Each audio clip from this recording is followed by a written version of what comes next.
Imagine this. Would you believe that a single laptop could handle everything, work, video editing, gaming, and still not look like a bulky gaming laptop? Because usually it's always a compromise, either power or portability. But Samsung decided to combine both, and now let's see if they pulled it off or not. Hey everyone, this is Mike. Today we're reviewing the Galaxy Book6 Ultra.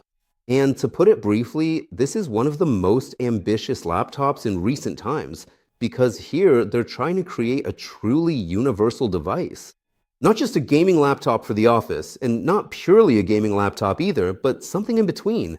And that's actually the toughest segment to nail. So let's figure out what's really awesome here and where there are some caveats. Let's start with the design. When you pick up the laptop, you immediately get that feeling that you're holding something from the premium segment.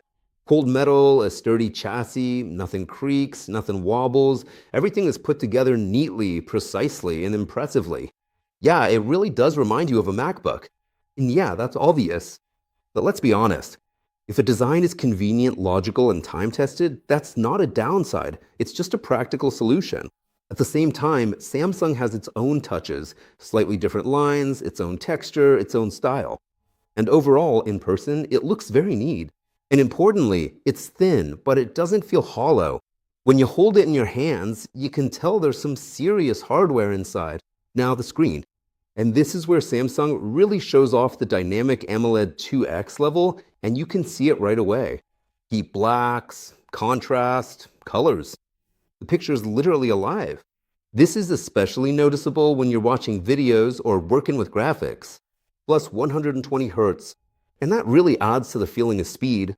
Scrolling becomes smoother, animations look softer, and even regular tasks feel faster. Honestly, after a screen like this, it's hard to go back to a regular IPS display. But the screen is only half the story. The most important thing is performance. Inside, there's the new Intel Core Ultra, and in the top versions, RTX graphics. And this is where the difference starts to show.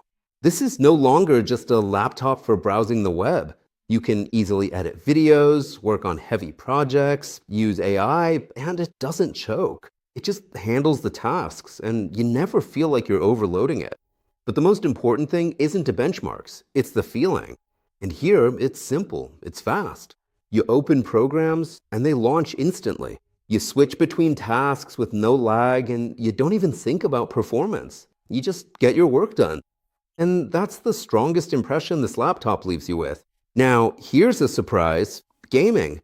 Usually, laptops like this aren't about gaming, but if you have the RTX version, you can actually run modern games, and not just run them, but play comfortably, with good FPS and without constant drops. And honestly, that really changes your expectations, because it looks like a business laptop, but it acts like an all-purpose machine. Now let's talk about everyday use. The keyboard, it's comfortable to type on. Yes, the key travel isn't the deepest, but the feedback is good, and you get used to it quickly. The trackpad is large and very smooth. Gestures work perfectly.